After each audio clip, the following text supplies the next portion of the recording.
I think it's interesting because my neighbor was just mowing his lawn. The second that I sat down to film this video, everything's quiet. Yeah, all I can hear are the birds chirping. Birds to me feel so much resemblant of these delicate creatures using their voice to sing their song.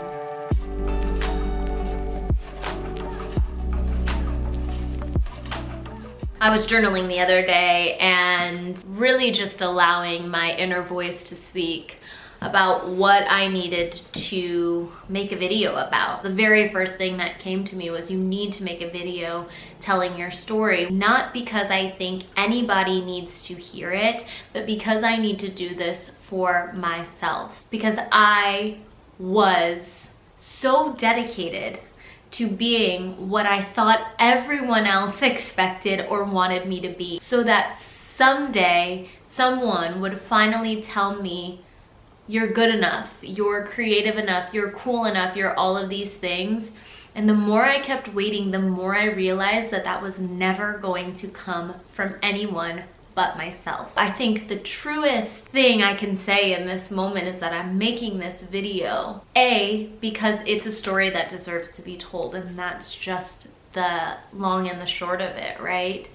But also because I want to have deep reverence for this internal, whatever you want to call it, right? We could call it an inner voice. If you read my Substack newsletter, you could call it the red beast, you could call it an inner flame, you could call it God, an inner spark, whatever you want to call it. There was something deeper inside of me that even when things got so cloudy, so foggy, so dark, that I'm not going to give up on you. There is so much more to you and so much more to your story. I'm going to keep visiting you in dreams. I'm going to visit you in signs, in fears, in doubts, in highs and lows, to remind you that your story deserves to be told, that your voice deserves to be heard. You deserve to be let out of this self-inflicted cage, to be free to sing your song. And that is what this video is all about. A previous version of me would spend weeks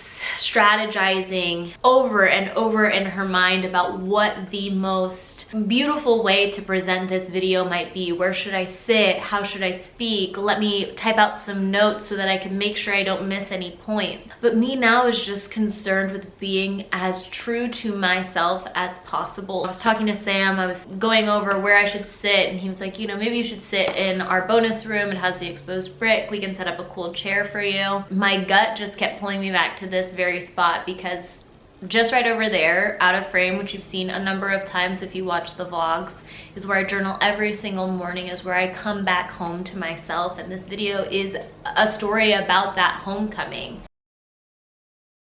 I don't know that there was ever a moment where I consciously started people pleasing. I think it's only really now that I look at myself the past, 5-10 years, where I can really see with clear eyes that that's exactly what I was doing. But I think at the time I was really just trying to find my footing, find my place in the world, which I think is the experience, the path that so many of us go down when we're in our late teens and into our early 20s. I got really comfortable with being in a reactive seat in my life. I would take all of this information from the outside world, digest it with my own experience and my own lenses, and I got really good at being really in tune with what performed well, what other people thought was cool or valuable or good or polite. Growing up in a really conservative, not super diverse landscape in Nebraska, I think that really played a role in that information that I took in and how I processed it. I got really good at being good. Now looking back, my therapist and I talk about a lot trying to kind of restructure and rewire, because one of my deepest fears that I built up over the years was trying with all of this effort and all of this might to be what other people expected of me and not being able to prove to others that I was good. When I was younger, I wanted to be in the spotlight. One of my earliest memories is standing on the toilet in our bathroom,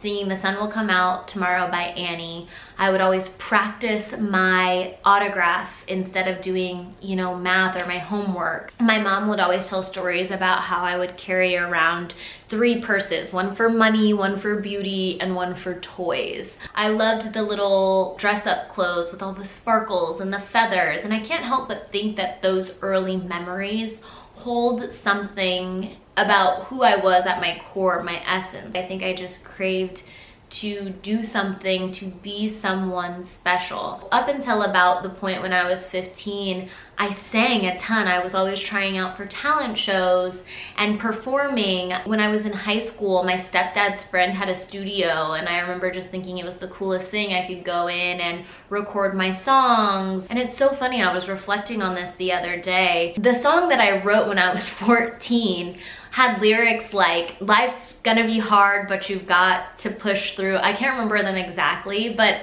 it's just this testament with Annie and The Sun Will Come Out Tomorrow, these songs that I was writing, that I always had this spirit of, yeah, life is gonna throw a lot of things at you, but you have this inner will, this inner something that pushes you forward that's more important, that's stronger than all of that. I can't help but think that maybe those were clues, and I'm really kind of clinging to them and relying on them now. Wanted to be a pop star. When I was 15, I auditioned for American Idol. I think my mom knew that this was a dream of mine. I think there was a part of her that maybe wanted that too. So me, my mom, my stepdad, Sam, we all went to Colorado because they didn't have any auditions that were in Nebraska. We auditioned, and I didn't even make it maybe 3 minutes past the first round, and it was a plain, clear-cut no. And I don't know what it was about that scenario, that situation, everything, but from that moment on, I just decided that if this big dream that I have is a no, then obviously, right, that's not my path, that's not what I'm meant to do. I think it's okay for me now to sit here after all the life experience I've had and all of the things that I've been able to do to say everything happens for a reason, but I think at the time it was more crushing than my 15-year-old self wanted to let on, and that was the moment that I didn't sing anymore. That was no longer my dream. This was what my 15-year-old brain told myself. I clearly wasn't good at it, or at least good enough at it, so I needed to shut that door completely, continue taking in information from the outside world so I could figure out, okay, I know I want to do something creative, I know I want to do something that has this like star power behind it. Singing's not it, but let me just continue to take in information from the rest of the world and figure out what that is. It's interesting now thinking about birds and cages and all of these things, because you're given this gift, and not even a gift that needs to be something for other people, but this outlet to not only express yourself, but to release energy. Like any other muscle, you lose the ability to use that, not just as a tool for sounding nice, but as a tool for advocating for yourself, speaking your truth and speaking your voice. And it just makes me really sad now to think that I let this one group of people silence me for that long. So yeah, I think past that point, it was a lot of taking in information and trying to figure out, okay, if it's not this, then what is it? And that's really the moment when I started listening to other people over myself and really craving and needing that external validation. I think also this was really the time that I started to be really careful with how I presented, how I said things. I should probably say that in college, I studied strategic communication, which is advertising and PR, and then about halfway through my college years, I realized that this major that I was in wasn't offering enough of the creativity, you know, like the tactical, hands-on creativity that I was really craving. So I decided to add a second major in graphic design, and I don't say that to sound impressive. I didn't get a BFA in graphic design, which is the really intense, you know, you can only be focused on that all 4 years of college program. It was a BA, so it was a little less labor intensive. You needed to have a certain amount of foreign language classes, which I was already minoring in Spanish.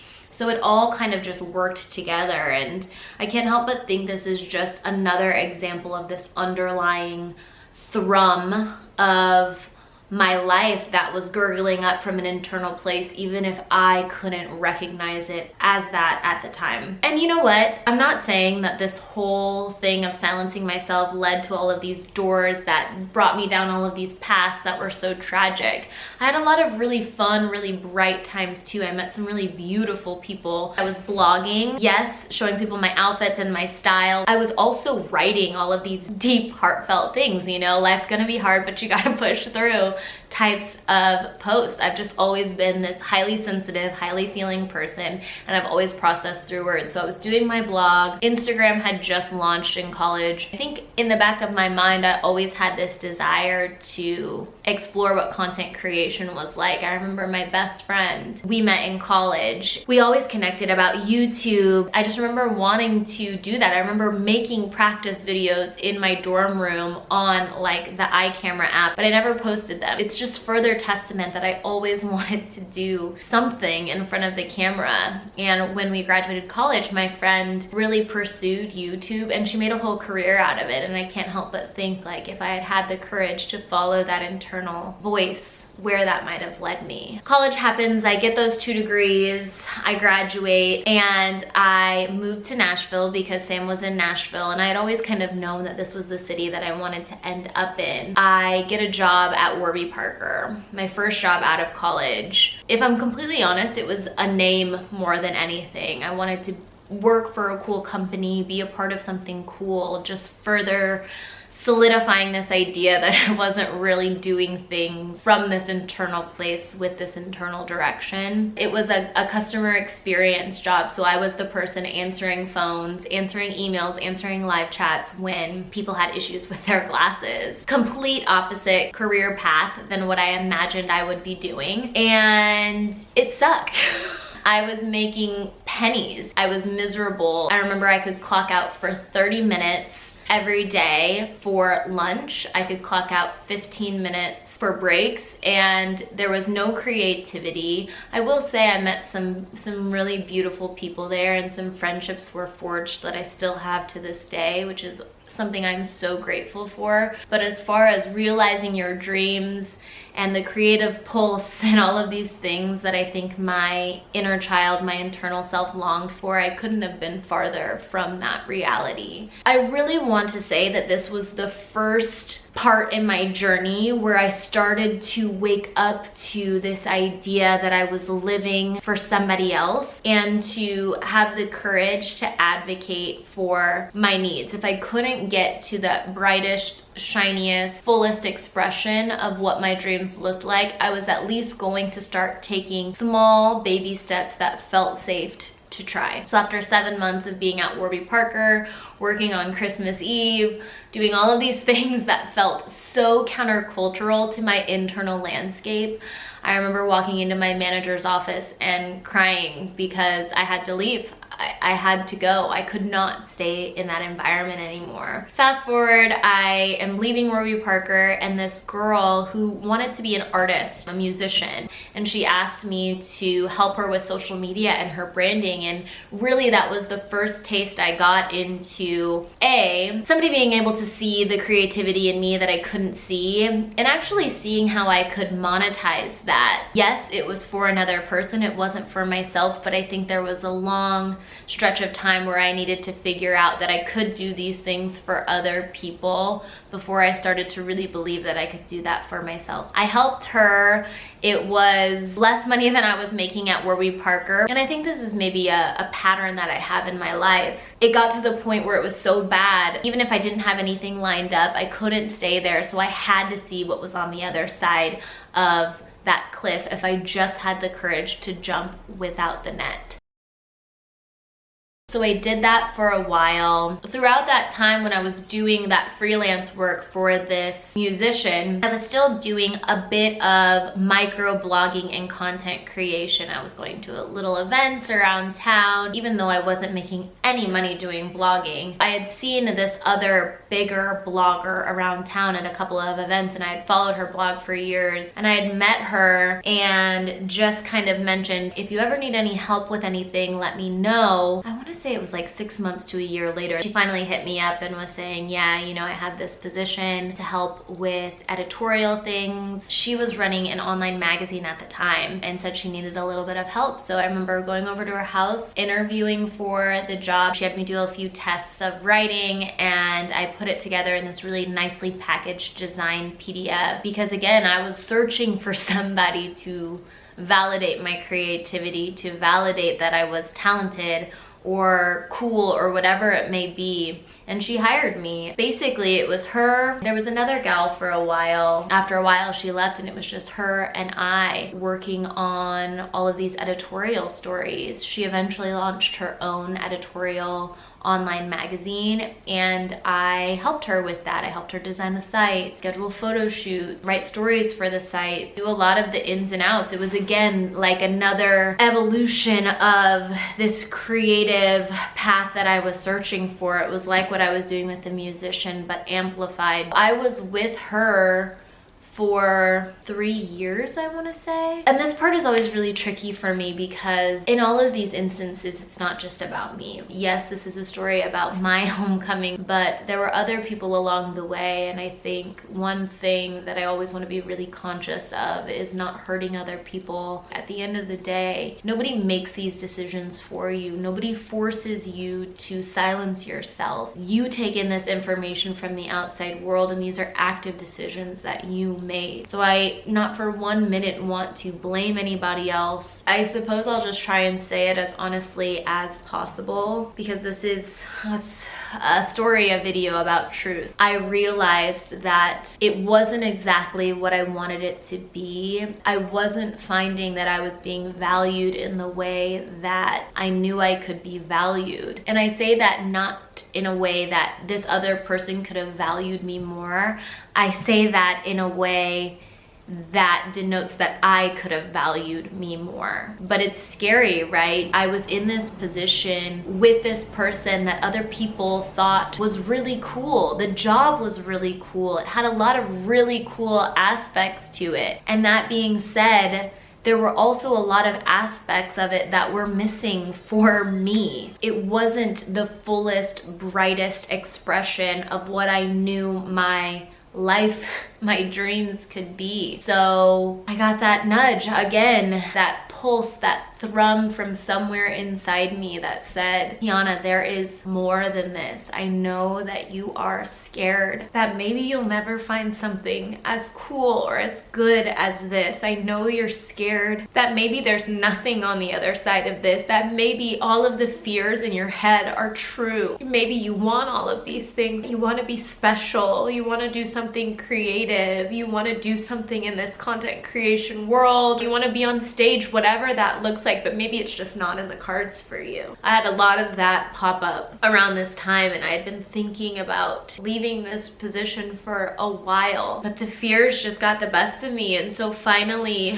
one day I texted this gal, and I think she could sense it. She could sense that there was something off, and to her defense, we had had multiple conversations about how we could improve things. I think that's a really big testament to the idea that when things are out of alignment, there's nothing you can do to make a square peg fit in a round hole. You just have to recognize when something has run its course. And so I texted her saying I wanted to talk to her, and immediately she knew that I needed to break some big news to her. And so she invited me over, and I stopped somewhere before I went over there, and I just remember on the radio, I can't remember what song it was, but the essence of the song was, you can do this, you don't have far to go. And I really needed that at that time, because I was terrified, not just of nothing being on the other side, but I was terrified of hurting this person. I was not comfortable with speaking my truth and advocating for myself. I've had so many subsequent visions of me sitting on her patio telling her, and I just can't help but visualize like me now sending so much strength to that version of me, because she was so scared, so nervous. She didn't want to disappoint other people. And it was really one of the most courageous acts I could have done for myself, fighting for the richest life I could. Yeah, it was disappointing. The whole thing was disappointing. But I left, and at the time, it was just like before. I didn't have really anything lined up except one person, one of my friends, saw what I was doing as far as design work for them, and she was like, I need some freelance design work done. I need some branding done. And she said she would pay me double what I was making per hour at the old job. Again, it wasn't going to be a substantial pay raise in the sense that over a long period of time, it wasn't going to make me bukus of money. I was working less hours for more, but it was my one sliver of light in this idea that maybe there is something more.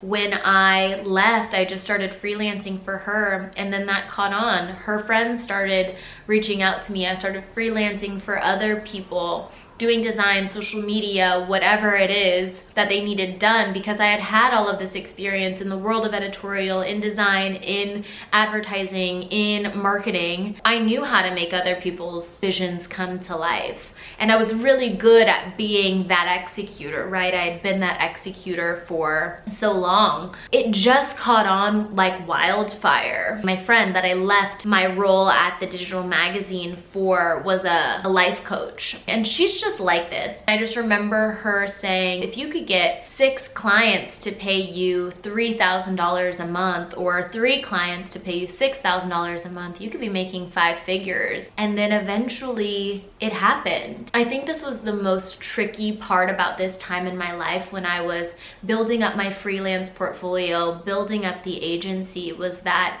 I started to see external validation, yes, by way of other people's opinions of, wow, you're so good at this, but also by way of money. I think by the time I realized that I was still following some inkling of somebody else's expression of what my life could be, I couldn't even quite realize it, because on paper it had so much of what I thought I needed to amass in this life. One day in the fall, I think this was in 2020. Yes, this was in 2020. I announced to the world through a website that I'm open for business. It was like I finally started to tell people that I was doing this design work. From there, it just took off like wildfire. My whole year of 2021 was the first year I operated as a full-fledged agency. We made more money than I have ever seen, ever, in a pandemic. Just felt like, okay, finally, yes, I can exhale a little bit. I found my thing. At the end of 2021, decided to rebrand. Within that time, I launched Within. I was getting my biggest retainer clients that I have ever had to date. At the end of 2021 is when I decided to bring on not 1, not 2, not 3, but 4 contracted workers, one of them being a part-time employee. I really thought going into 2022 that I was going to create this big agency. And I think on the outside, it looked like that. In so many ways it was. And so in 2022, I was really expecting to 4x, to continue growing at this exponential rate. But it was very clear from a very early on that that wasn't going to be the case. I had a lot of clients break their contracts. I also had to say no to a lot of work that didn't feel aligned with who we were as a company, the ethos that we carried. I think in this world of instant gratification, you think, if I make all of these hard decisions, then immediately I'm going to experience the reward of that struggle. And so going into 2022, what I wasn't prepared for was for my entire company that I had built, this entire persona facade that I had built, to come crumbling down. And I mean that in the sense of something bigger than me said, I know this is what you think you want. I know this is the closest you've ever felt to feeling something close to having it together, having what you want, but this isn't it. So I need you to rip it all down. Rip down all of this hard work that you've spent all of these years building up, to re-examine what that foundation looks like. It was heart-wrenching because it felt like for years I had been in this deep, dark cave of continuously peeling back layers of my built up people-pleasing tendencies and fears, and it was like scraping this wound over and over and over again. And I just remember looking at people thinking, it just seems so easy for them. Like, what's wrong with me? Am I creating a block so that I'm just keeping myself held back from everything I've ever wanted? And I know it sounds simple, just choose yourself. Just make the decision that's in alignment with your highest truth. But when you're in the thick of it, and when you're so conditioned to looking to everyone else for external validation, it becomes really hard to A, decipher what your own internal compass sounds like, and B, to have the courage to show up in that time and time again. And even when you feel like you've gotten to the point where you can show up, advocate for yourself, it's like the world says, okay, you can do it in this situation where it's easy with your best friend who loves you and sees you and makes space for you, but can you do it with that person in your life that causes the most pain? Can you do it with that person in your life that you're most afraid of what their opinion is going to mean? Now looking back, I can say that it was all to strengthen that muscle, to continue learning what that inner dialogue, that inner voice sounded like. But at the time, I just felt like I was screwing it all up. At the top of 2022, month after month, I just kept feeding myself this delusion that this would be the month where everything changed. And month after month that didn't happen, I got more and more discouraged and more frustrated. I wrote once in a newsletter that it felt like I was holding on to all of these different ropes that had all of this tension on it. And I was just sitting there squeezing, trying to keep it all held together, believing that if I just held on for one more moment, something or someone was gonna come save me and again tell me that I could do this, that things were gonna change, that all of this hard work that I had been building over these years and years was finally going to amount to something that was worthwhile, to something that looked like my dreams being realized. And it was so weird because I could do it for everybody else. That's the backbone of our company, is to be able to see the vision and realize the nexus points, all of the rungs in the ladder that need to happen to get you there, to be able to put the appropriate people in your path to help you realize that. And it was so easy for me to wear that hat when it was doing it for other people. But when it came to myself, I was too afraid to even admit to any of my dreams because they felt bigger than me. On the other side of opening up this cage of self-protection, there was just wide open field, which on one perspective, which in one light looks like opportunity, but in another light it looks like the potential to be extremely heartbroken. And I just didn't know if I could do that again after getting rejected to what felt like such a degree of magnitude when I was 15 and auditioning for American Idol. I know it sounds really base level and it sounds really trite, but these are these pivotal moments in your life that really change the course of your direction forever. During this time when I'm holding all of these ropes so tightly, one of those ropes was, now I have this team of people whose livelihood I am responsible for. When I was able to be on and perform to the highest magnitude was when we got clients, was when they had work. I carried that pressure with me a ton. Plus this idea that I had found my thing, and if I let this thing go or if I altered what it looked like slightly, then it was failure. Plus this immense fear. It looked like self-preservation, these tactics, these beliefs that I had built up around myself to keep myself small but also keep myself protected.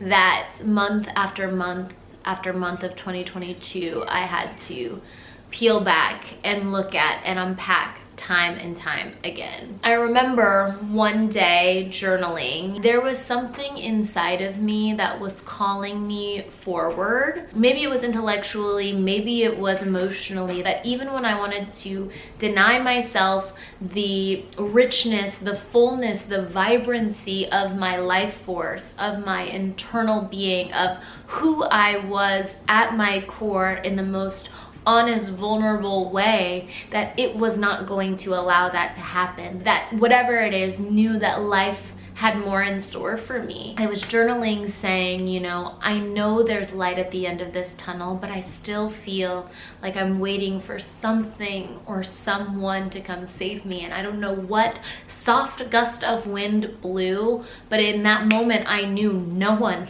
was coming. No big opportunity, no $10,000 retainer client to reverse everything, no major movie director to say they wanted to make a show out of my life. If I wanted these things in my life, then I was going to have to come out of this cage that I had created for myself and let myself stand bare in this wide open, uncharted water, and learn to stand and learn to trust my own ability, my own talent, my own true north. And from that moment on, everything clicked. I completely restructured my business to where everyone was a contractor, no one was an employee. I gave every single person that worked for me every piece of information I knew about freelancing for yourself, contracting for yourself. These are the lawyers I use. These are what my proposals look like. This is what I would recommend pricing yourself. And I said, I will connect you to any inquiries that come in. From the outside looking in, we still operate very much so the same, but all of that work does not start and end with me. If I wanted to go after this dream of showing up as truthfully and as honestly as I possibly could, then I needed to create the space for myself to do that. January 1 was the first official day that we operated under that new structure. Every single day I arrive to my journaling or to the situation a little bit more myself, and it feels for the first time really true. At the beginning of this year, Sam and I met with our financial therapist. I think one thing that we deduced was that this archetype that knows how to show up professionally and serve others and be this really poised and manicured and eloquent version of myself that knows exactly what to say, when to say it, is cooked. She's done all of the classes, all of the courses. We can always go back to that, but what really needs a lot of tenderness and love right now is this version of me that can show up 110% herself every time. The one that doesn't have to be afraid of boogers in her nose if she cries on camera, doesn't have to be afraid of offending someone, the one that doesn't have to worry that her presence is so big and so offensive that she has to make it really small and really palatable to be accepted and to be loved. I really can't think of a more courageous way to voice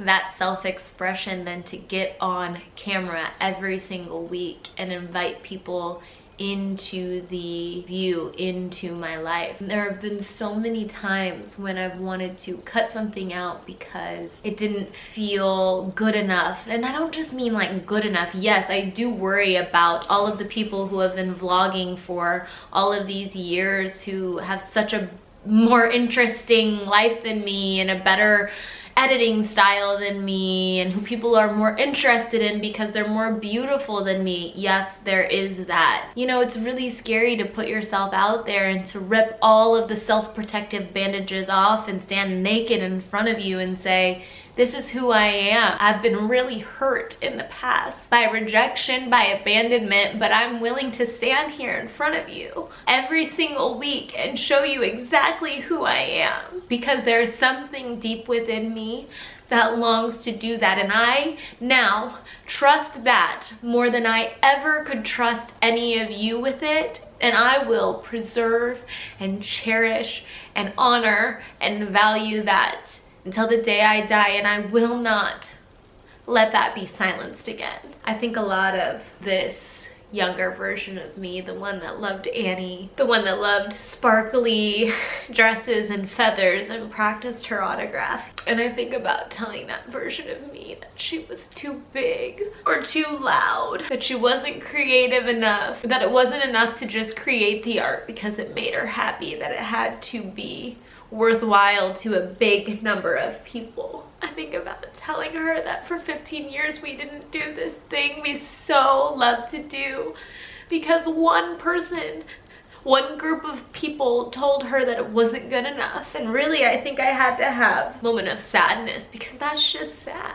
I showed up to this video today thinking, I want people to understand. I want people to get it. And I want people to be able to use this as a mirror to take with them, to see into their own inner flame, their own inner red beast, their own inner dialogue. And I thought about all the ways it needed to be perfect, and that my points had to be perfectly eloquent, and that I had to say everything correctly. And that just goes to show that there's still this very real part of me that wants to do good, that wants to be accepted and loved by other people. And I think that's all we want as human beings, right? Is to be accepted and loved. Something that I've come to realize, we're all created from the same stuff. If that's the case, we all do carry the same creative potential to draft up a life of our own design. We can create anything. You think about these spiritual ideas that everything you see was once first a thought. If that's the case, then we all have this internal red beast, this internal true north system inside of us. And that's really been my whole